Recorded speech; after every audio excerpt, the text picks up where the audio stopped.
देखिए, देश में एक बहुत बड़ी समस्या शुरू हो चुकी है जिसको हम लोग एसआईआर के नाम से जानते हैं। और एसआईआर को लेकर के इतना बहुत बहुत बवाल मचा हुआ है, ड्रामा हो रहा है जिसको आप लोग सोच नहीं सकते हैं। क्योंकि एसआईआर जो है, स्पेशल इंटेंसिव रिवीजन जो है, इसके साथ साथ नागरिकता का प्रमाण देने का दावा किया जा रहा है। ये भी ईसीआई के तरफ से, इलेक्शन कमीशन ऑफ इंडिया के तरफ से। लेकिन लोगों को मन में डर ये सता रहा है कि आखिर नागरिकता का प्रमाण देने के लिए हमें पुख्ता कौन से सबूत चाहिए।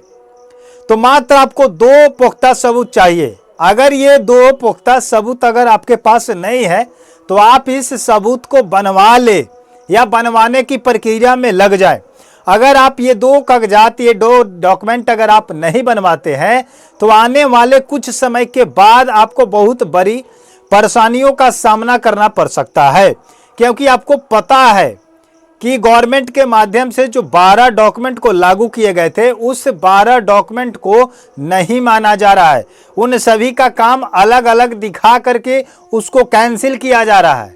ये गवर्नमेंट का कहना है, ये सुप्रीम कोर्ट का कहना है। लेकिन सुप्रीम कोर्ट भी दावा 2 वैसे दस्तावेज है जिस पर दावा कर रही है कि यही 2 दस्तावेज लेंगे तब जाकर के आपका नागरिकता साबित होगी। और वो 2 दस्तावेज देने के बाद भी आपको अलग से तीसरा डॉक्यूमेंट देना पड़ेगा।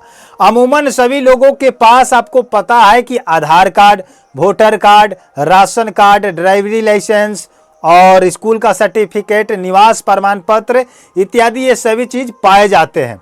लेकिन इस चीज को सुप्रीम कोर्ट के माध्यम से और गवर्नमेंट के माध्यम से और इलेक्शन कमीशन ऑफ इंडिया के माध्यम से इस चीज को क्या किया जा रहा है, कैंसिल किया जा रहा है। इस चीज को नहीं माना जा रहा है।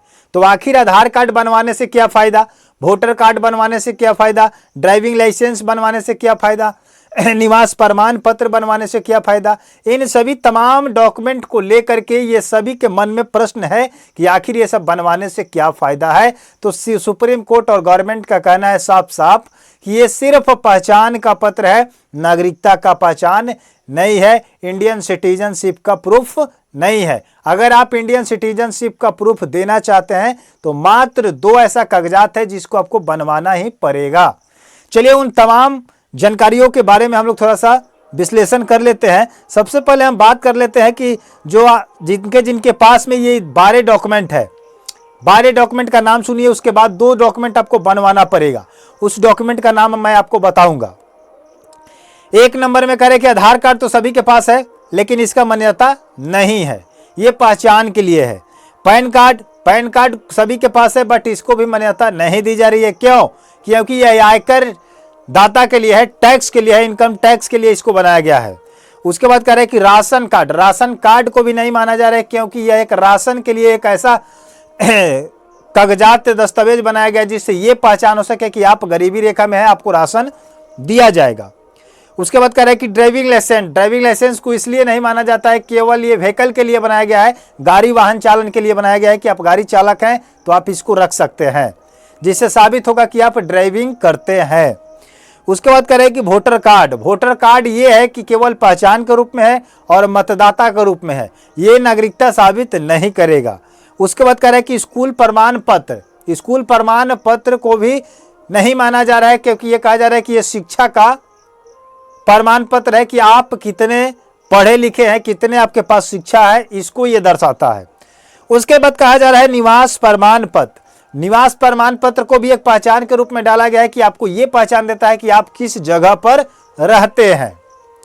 उसके बाद कह रहे हैं कि भूमि के दस्तावेज, इसको भी नहीं माना जाएगा क्योंकि आप जमीन कहीं भी खरीद सकते हैं, किसी भी स्टेट में खरीद सकते हैं, किसी भी कंट्री में खरीद सकते हैं, इसलिए इसको भी हम नहीं मान सकते हैं। उसके बाद कह रहे हैं कि मैरिज प्रमाण पत्र यानी कि मैरिज सर्टिफिकेट, इसको भी नहीं माना जा रहा है क्योंकि शादी को लेकर के एक पहचान बनाया जाता है, एक सबूत बनाया जाता है कि आप एक शादीशुदा महिला या पुरुष है, इसलिए इसको नहीं माना जाएगा। अब बात करते हैं मात्र 2 या 3 आपके पास डॉक्यूमेंट होना चाहिए जिसको हमेशा मान्यता मिली है और मिलते रहेगा। तो सबसे पहला है आपका जन्म प्रमाण पत्र, जिसको हमने पिछले वीडियो में भी बात किया था। इस पर कहा जा रहा है कि बर्थ सर्टिफिकेट आपको बनवाना अति आवश्यक हो चुका है, आपको बनवाना पड़ेगा। उसके बाद कह रहे हैं कि पासपोर्ट, पासपोर्ट भी आपको बनवाना ही पड़ेगा, चाहे आपको जैसे भी बने बनवाना पड़ेगा। नागरिकता का प्रमाण पत्र, नागरिकता सर्टिफिकेट भी बनता है, ये भी आपको अगर बनवा पाते हैं तो ये बनवा सकते हैं, वरना 2 सर्टिफिकेट आपको बनवाना पड़ेगा, बर्थ सर्टिफिकेट और पासपोर्ट। ये 2 सर्टिफिकेट आपको नागरिकता दिलाएगी, लेकिन उसके साथ साथ फिर आपसे पहचान भी मांगा जाएगा एक्स्ट्रा में। अब एक्स्ट्रा में पहचान मांगा जाएगा तो आप आधार कार्ड लगा सकते हैं, पैन कार्ड लगा सकते हैं, ration card, driving licence, voter card, school का प्रमाण पत्र, निवास प्रमाण पत्र, भूमि दस्तावेज, मैरिज सर्टिफिकेट है, ये सब आप पहचान के रूप में लगा सकते हैं। लेकिन ओरिजिनल डॉक्यूमेंट अगर आपसे देखा जाए तो जन्म प्रमाण पत्र और पासपोर्ट ही मांगा जा रहा है। लेकिन इसमें यह भी दावा किया गया है कि इलेक्शन कमीशन ऑफ इंडिया का पावर नहीं है नागरिकता साबित करने के लिए। अगर नागरिकता साबित करेगी तो गृह मंत्रालय करेगी। केवल ईसीआई का काम है वोटर आईडी कार्ड का वेरिफिकेशन करना कि कौन जीवित है, कौन मृत हो चुका है, कौन किसी अन्य स्टेट में जा चुका है, शिफ्ट हो चुका है।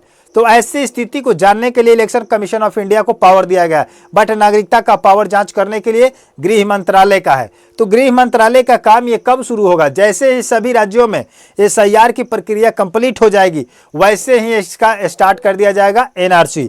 एनआरसी का मतलब होता है नेशनल रजिस्टर सर्टिफिकेट, यानी कि नागरिकता प्रमाण पत्र, इंडियन सिटीजनशिप प्रूफ आपको दिखाना पड़ेगा। अब आप बात आती है कि जन्म प्रमाण पत्र सभी लोगों का नहीं बन पाएगा, पासपोर्ट सभी लोगों का नहीं बन पाएगा, क्योंकि बहुत सारे लोग 80 वर्ष के हो गए, 70 वर्ष के हो गए, क्योंकि 30 के बाद जन्म प्रमाण पत्र बनवाना एक मुश्किलात काम हो जाता है। 20-30 के नीचे का जन्म प्रमाण पत्र बनवाना, 25 के नीचे का बनवाना एक आसान सोल्यूशन है जो आसानी से बन जाता है। बट 30 प्लस अगर आप हो गए, 50, 45, 55, 60, 70, 80, तो आपको जन्म प्रमाण पत्र बनवाने में बहुत बड़ी परेशानी आ जाएगी।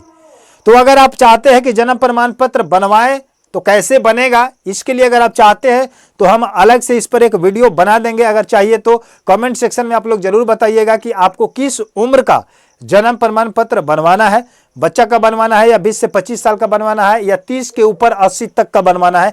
इस सब का समाधान मेरे चैनल के माध्यम से रूल, नियम और प्रक्रिया के समेत सब कुछ आपको जानकारी दी जाएगी। इसलिए आप लोग हमारे चैनल को सब्सक्राइब करके वीडियो को लाइक कर दीजिए और मिलते हैं नए जानकारियों के साथ, नए अपडेट के साथ। तब तक के लिए जय हिंद, जय भारत।